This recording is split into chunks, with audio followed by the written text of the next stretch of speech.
Y partimos ahora, sin más, para el primer ascenso a nuestro tabor espiritual. ¿Se dice tabor o tabor en español? ¿Tabor? Tabor.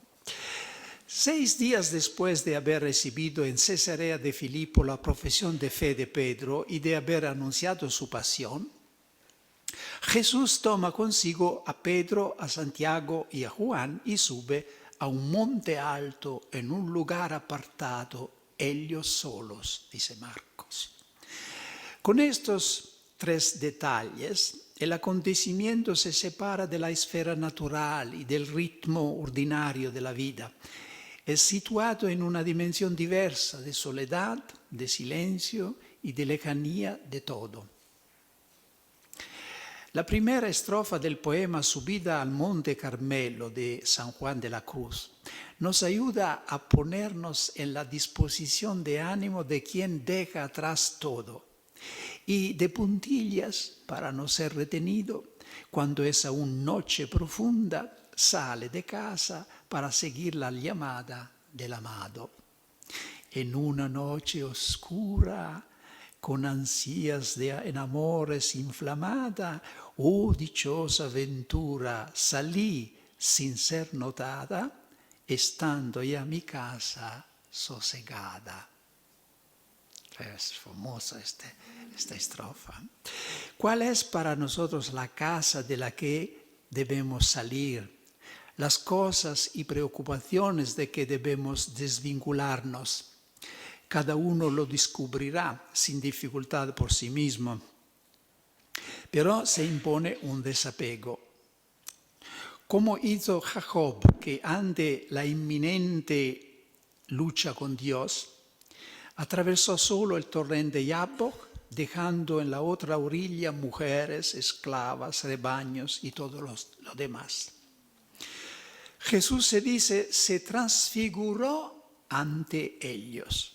Él no se transfigura ante todos indistintamente, en medio del bullicio y de la multitud, sino solo ante algunos, ante aquellos que han dejado parientes, amigos, trabajo, todo, y han aceptado su invitación a retirarse aparte con Él. Los que pueden decir con el salmista, tu rostro, Señor, yo busco, no me escondas tu rostro. Más adelante, siguiendo siempre el relato de los evangelios, leemos, su rostro brilló como el sol y sus vestidos se volvieron blancos como la luz. Lo que se deduce claramente del texto es que la luz no llega a Jesús desde fuera, sino que procede de su interior. Su rostro no está simplemente iluminado, sino que brilla. Lo mismo sus vestiduras resplandecen, se dice. Y se pone de relieve así la diferencia esencial respecto a teofanías análogas del Antiguo Testamento. Jesús brilla con luz propia, no reflejada. En su rostro no resplandece solo la gloria de Dios, como en el rostro de Moisés, sino también su propia gloria.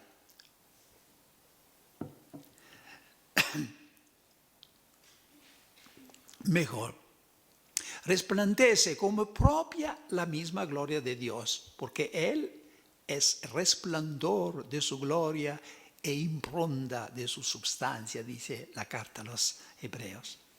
De este modo se expresa ya lo esencial de lo que significa la transfiguración para la comprensión de la persona de Cristo, la identidad de Cristo. Jesús no se coloca en la serie de los grandes personajes del Antiguo Testamento que han visto la gloria de Dios y se han beneficiado de una teofanía, ni siquiera como la cumbre de la serie, sino que está aparte. Él no ve a Dios, sino que más bien es visto como Dios. En el Tabor se inaugura un nuevo género de teofanía, la cristofanía. Los padres no hacen más que explicar este dato evangélico, ¿Qué significa, se pregunta Juan Crisóstomo, se transfiguró? Y responde, que reveló algo de su divinidad y les mostró al Dios que habitaba en su carne. Se transfigura, precisa San Juan Damasceno, no asumiendo algo que no era, sino mostrando a los discípulos lo que en realidad era. Pero no podemos reducir la transfiguración a este aspecto objetivo relativo a nosotros, para mostrarnos lo que Jesús era verdaderamente. La transfiguración, como más adelante la resurrección, no es un hecho primariamente apologético, sino mistérico. ¿Qué significa?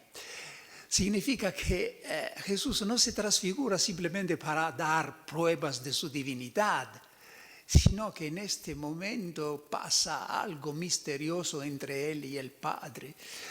Tal vez la categoría menos inadecuada para expresar lo que sucede a Jesús en el Tabor es la categoría de éxtasis. Jesús experimentó una éxtasis.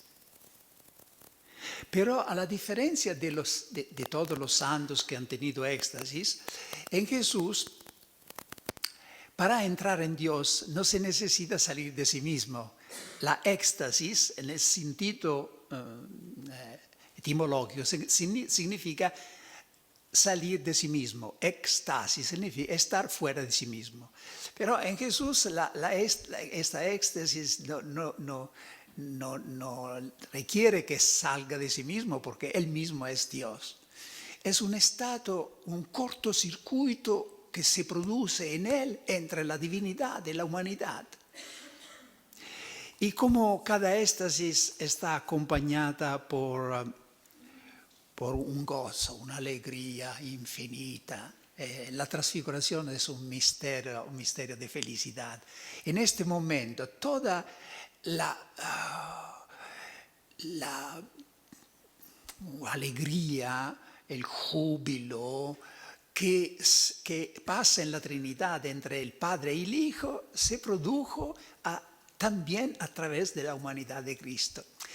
No podemos decir más, es una manera de expresarnos humana. Lo que es cierto es que es como un momento de vida trinitaria que se produjo en Tabor. Lucas tiene un detalle que tenemos que notar.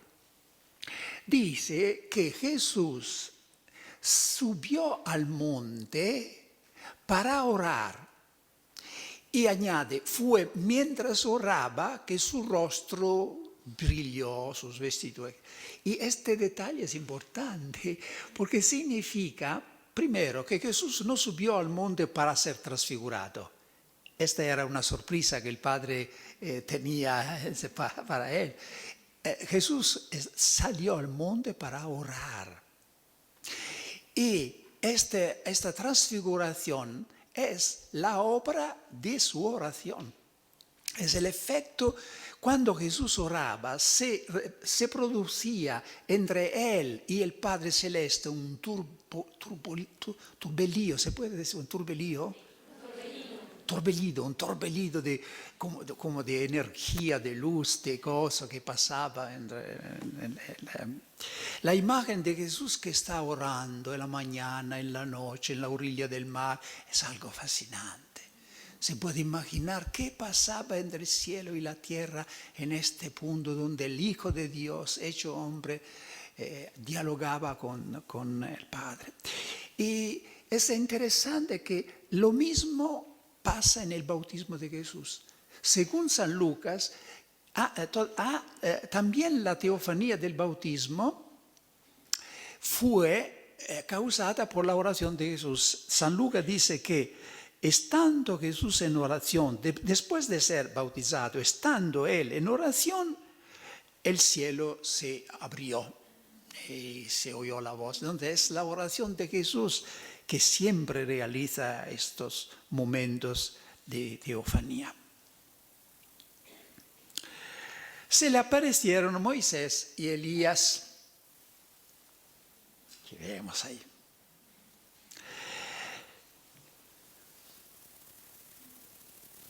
Moisés es el de la derecha, que tiene un libro que es la ley, es Pentateuco, el libro de la ley, y Elías es a la izquierda.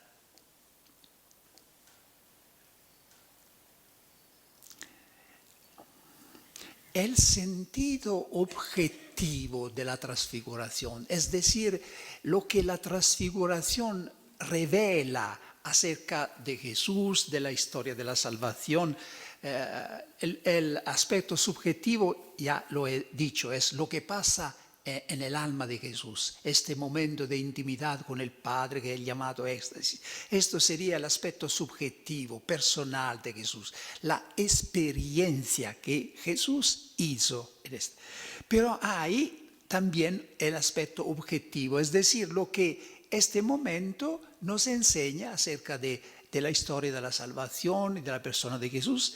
Y la presencia de Moisés y Elías precisamente es importante para este aspecto. Desde el principio han sido vistos aquí Elías y Moisés como representantes, el primero de la ley y el segundo de los profetas.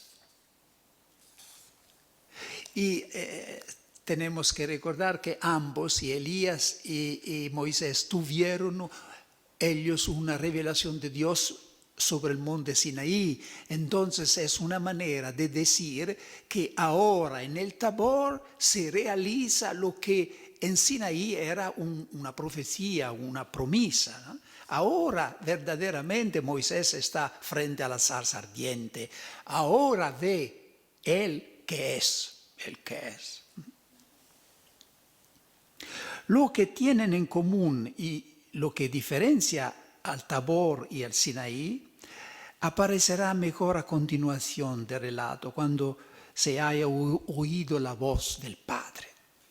Por el momento detengámonos en un detalle importante. Marcos y Mateo dicen simplemente que Moisés y Elías conversaban con Jesús. Pero Lucas precisa también de qué hablaban. Hablaban de su éxodo que llevaría a cabo en Jerusalén, es decir, de su Pascua, de su muerte.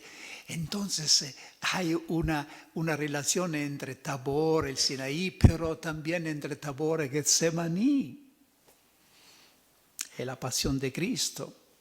Y el hecho que se dice que en la transfiguración, en el monte Tabor, los 3 discípulos estaban adormecidos, ¿se dice adormecidos? Y también en el Getsemaní estaban. Esto quiere decir que hay una relación entre los dos momentos.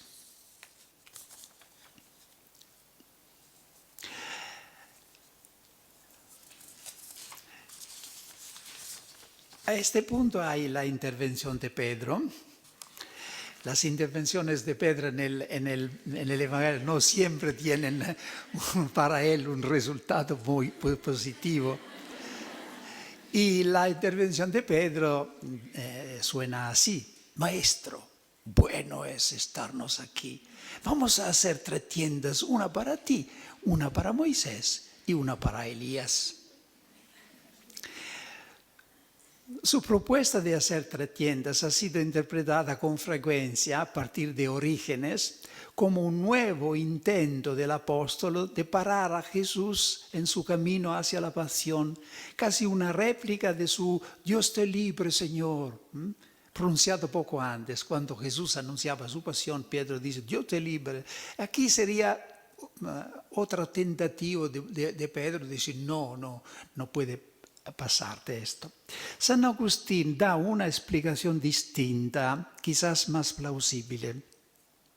Según él, Pedro ha gustado el gozo de la contemplación y no quiere volver a las preocupaciones y a la confusión que le esperan abajo.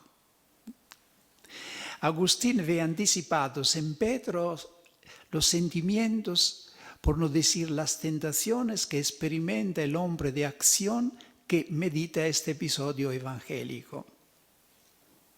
Y cuando hablaba de esto, hacía esta meditación frente al Papa y a la Casa Pontificia, yo desarrollé este punto, porque lo que Agustín dice de Pedro se aplica muy bien al obispo, se aplicaba muy bien a los obispos y al Papa. Es decir, según San Agustín, Pedro expresa en este momento la preocupación, el sufrimiento de los que se sienten llamados a la intimidad con Dios y tienen que todo el tiempo estar tratando con la gente, como el pobre Papa. Pero aquí no voy, en cambio, porque aquí no se tiene. En cambio, vamos a escuchar, sí. Sí, siempre hay esta dialéctica, este dilema siempre se experimenta en la vida cristiana. Buena cosa, dice San Agustín a este propósito, es la contemplación. Y en la medida en que depende de nosotros, es preferible a la acción. Entonces, la contemplación es preferible a la acción. Esto ha sido una idea constante la tradición cristiana que ha sido expresada con los símbolos de Marta y María. María ha elegido la parte mejor, que no le será dejada, a menos que María no la deje en la misma. Hemos entendido lo que no se necesita esperar. Habéis recibido habéis elegido la parte mejor, más buena, no la abandonáis. Sin embargo, más importante que ambas, que la contemplación o la acción, es la caridad. Por ella algunos pueden ser llamados a renunciar a la acción y otros a renunciar a la contemplación. En realidad no se trata de renunciar a la contemplación, sino de realizarla bajo otra fórmula. Esta es la solución. De hecho, sí no se puede y no se debe ser activo en la contemplación. La actividad, especialmente de la mente, estorba la verdadera contemplación. Entonces, no se debe ser activo en la contemplación, pero sí se puede y se debe, en cambio, ser contemplativo en la acción. ¿Me explico? Si no es posible estar siempre en el Tabor, sí es posible llevarlo con nosotros. Santa Catalina de Siena, también ella empujada por los caminos del mundo, por inspiración del Espíritu Santo, afirma su confesor, fabricó en su alma una celda secreta de la que se impuso no salir nunca. Y cuando él mismo, el confesor, Raimundo de Capua, debía emprender un viaje o tenía demasiadas ocupaciones, la santa lo amonestaba con santa libertad, repitiéndole: haceos una celda en la mente de la que no podáis salir jamás. Si es posible llevar con nosotros una celda, es posible también llevar una montaña, el Monte Tabor. Es necesario considerar estos recursos con mucha simplicidad y realismo. El hecho de que, según el Evangelio, el reino de Dios esté dentro de nosotros, hace de todo esto una realidad, no una ficción mental. En medio de nuestras actividades, es posible, como nos ha dicho al principio San Juan de la Cruz, salir de casa sin ser notados, subir a nuestro Tabor interior. No es necesario abstraerse mucho tiempo, basta un momento, una mirada, un pensamiento, un movimiento de corazón para establecer un contacto saludable con lo invisible. Y después volver a escuchar o a trabajar más disponibles que antes, como quien ha enderezado el timón y a continuación rema tranquilamente.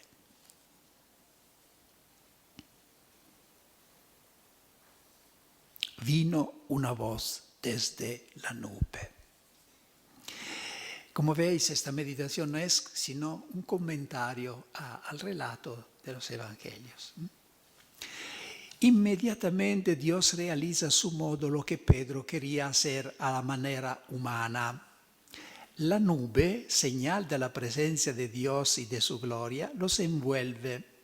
No solo los acoge bajo su sombra, sino que los envuelve y protege hasta el punto de que se puede entrar en ella. De hecho, se dice que entraron en la nube.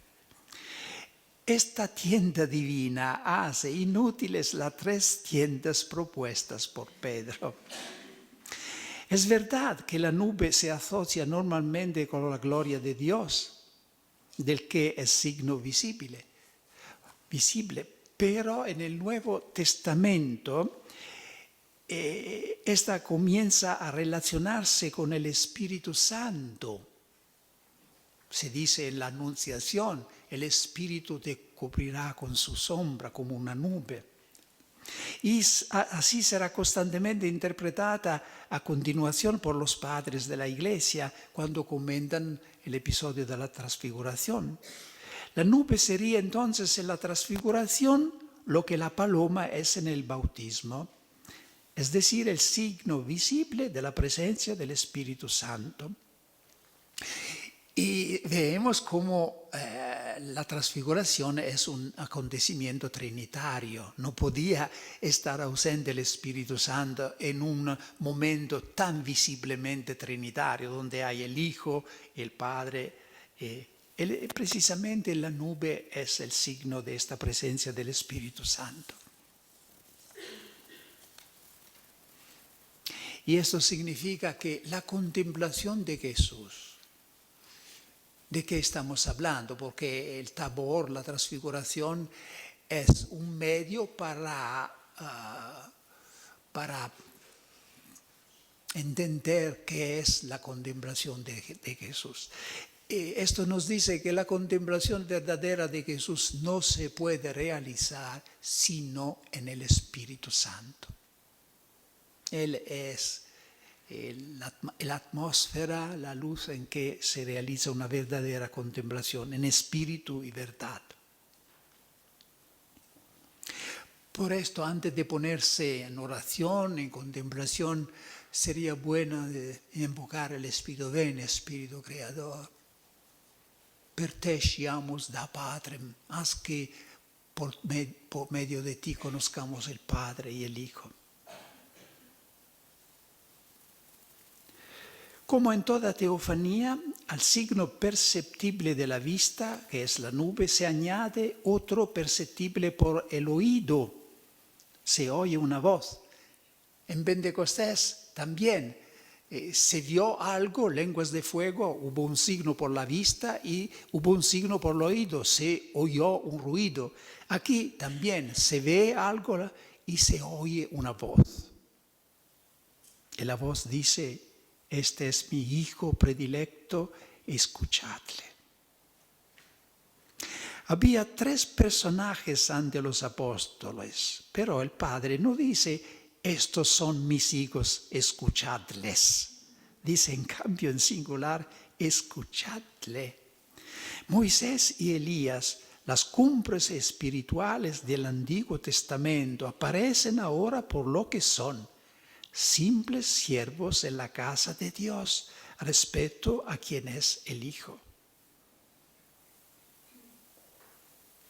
La iconografía tradicional ha expresado de modo insuperable este estado de cosas. Ya decía que el detalle que siempre me ha muy impresionado del icono de la transfiguración es precisamente esta actitud de Elías, de Moisés. Y que esta actitud de trepidante humildad, sumisión y adoración.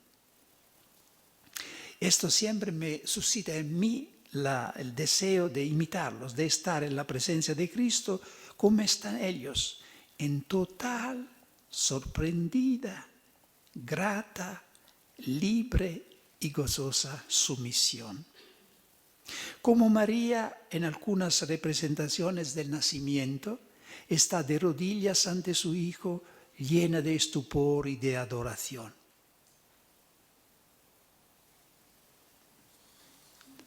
Escuchadle.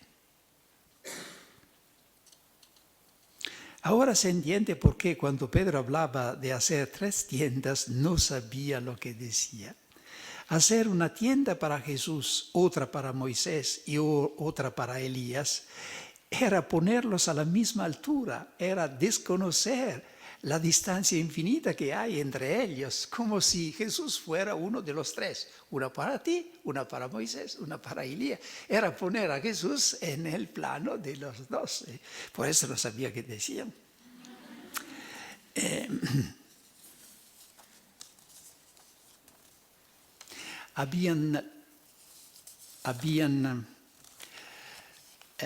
Hablan los profetas, habla la ley, pero escuchadlo a él, que es la voz de la ley y de los profetas. Era él que se hacía escuchar a través de ellos. Entonces, Moisés y Elías no eran que profecías de Jesús. Así se concluye la revelación sobre la persona de Jesús. En el monte Sinaí, después de haber dado la ley, Moisés dice al pueblo, escucha Israel, escucha esas palabras. Y ahora se dice, escuchadle. Toda la ley está realizada en la persona de Jesús. Él es la nueva ley. No solamente el dador de la ley, sino que es la nueva ley.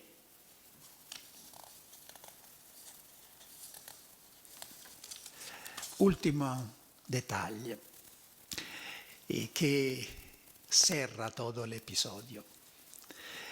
Mirando en torno, no vieron a nadie más, solo a Jesús.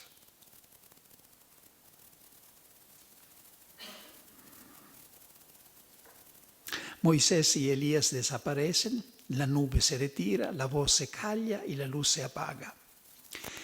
Todo ha vuelto a ser ordinario. Jesús mismo ha recuperado sus facciones habituales.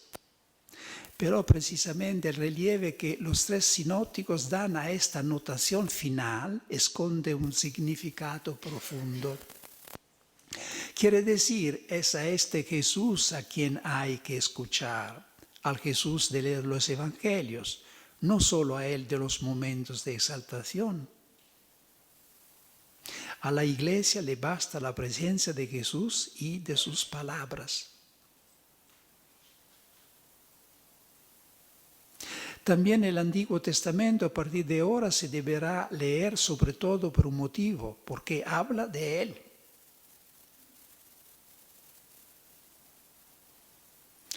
Decía Orígenes, Moisés, es decir, la ley, y Elías, es decir, la profecía, se han hecho una sola cosa con Jesús, es decir, con el Evangelio. Ya no es como antes, ya no son 3, los 3 se han hecho uno solo. No vieron más que a Jesús solo. Y esta conclusión del episodio me parece que puede ser un programa de vida. Jesús solo. En teología esto se llamaría la concentración cristológica, es decir, hacer de Cristo el centro de todo. Jesús solo. Sí, cuando hablo a otros auditorios, insisto a este punto sobre el peligro que hay hoy de marginalizar a Jesús. Sin darnos cuenta, los cristianos se dejan alejar de Jesús, se dejan arrastrar por una visión teística, se diría, no cristológica. Me explico.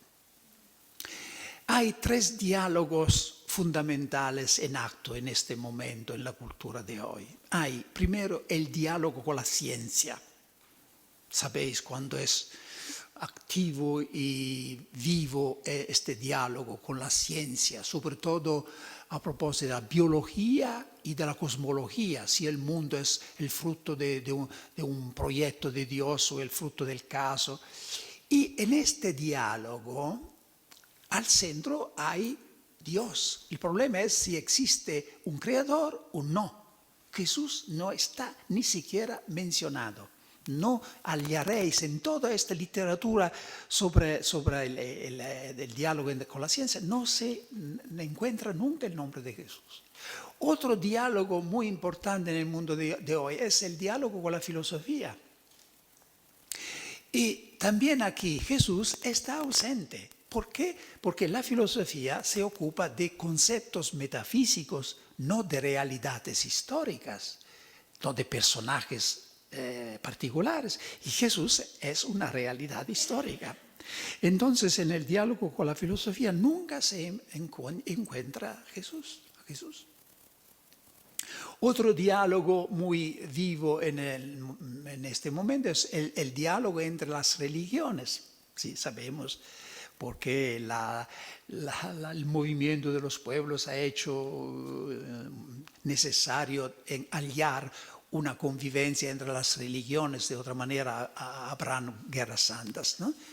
Pero también en el diálogo entre las religiones Jesús está ausente, ni siquiera se menciona, porque él es precisamente lo que nos distingue. Entonces se hablará de la paz, del cuidado de la naturaleza, nunca se menciona eso. En cambio, el Nuevo Testamento nos dice que la fe que nos salva es precisamente la fe en Jesús.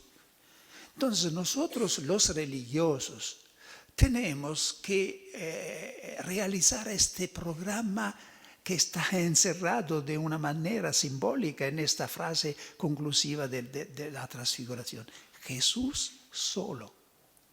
Que por supuesto no significa hacer a menos del Padre y del Espíritu Santo. Significa que solo podemos conocer al Padre a través de Jesús. Nadie viene al Padre sino por medio de mí. Y también a escala personal, ¿qué programa en esta expresión? ¿Cuántas cosas, hermanas, se pueden poner junto a Jesús en la propia vida sin darse cuenta? Jesús y el dinero, no aquí. Jesús y la carrera. En el Vaticano mencionaba esto también. Jesús y la propia libertad. Y Jesús y las consolaciones de Jesús. Hacer resonar en el propio espíritu ese grito Jesús solo es como descargar una piedra sobre un árbol lleno de pájaros que producen un gran alboroto. Los pensamientos, proyectos, preocupaciones inútiles se alejan volando como pájaros y en el corazón se hace un gran silencio. Me recuerda en este momento de un episodio que se lee en la vida de una gran mística, Ángela de Foligno. Ángela de Foligno es una mística franciscana del siglo XIII. Ella había vivido una vida de pecado, se convirtió, era una casata, perdió a su marido y sus 3 hijos, se hizo terciaria franciscana. Y empezó una vida de perfección, de mortificación, de penitencia. Pero a un cierto momento tenemos el libro de sus revelaciones. A un cierto momento ella se dio cuenta que Dios no era precisamente todo en su vida. Porque todavía junto a Dios había algo, por ejemplo, la consolación de Dios. Y hubo un momento cuando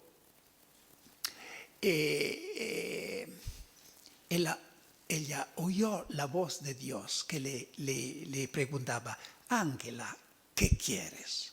¿Qué quieres? Y ella dice que en este momento se realizó como una unidad total entre la voluntad, el corazón, su inteligencia, como si la voz era la voz de todo su ser, y gritó: quiero a Dios, quiero a Dios, y basta. Y la voz respondió: yo llevaré a cabo este deseo tuyo. Y lo llevó a cabo. Es muy importante que también nosotros escuchamos esta pregunta que ya mencionaba, me parece ayer, ¿no? ¿Qué buscáis? Es la pregunta que Jesús dirigió a estos dos discípulos, ¿no? Juan y Andrea. ¿Qué buscáis? ¿Qué pides? Bernardo, ¿por qué estás aquí? Y la respuesta más verdadera es: quiero a Jesús. Amén.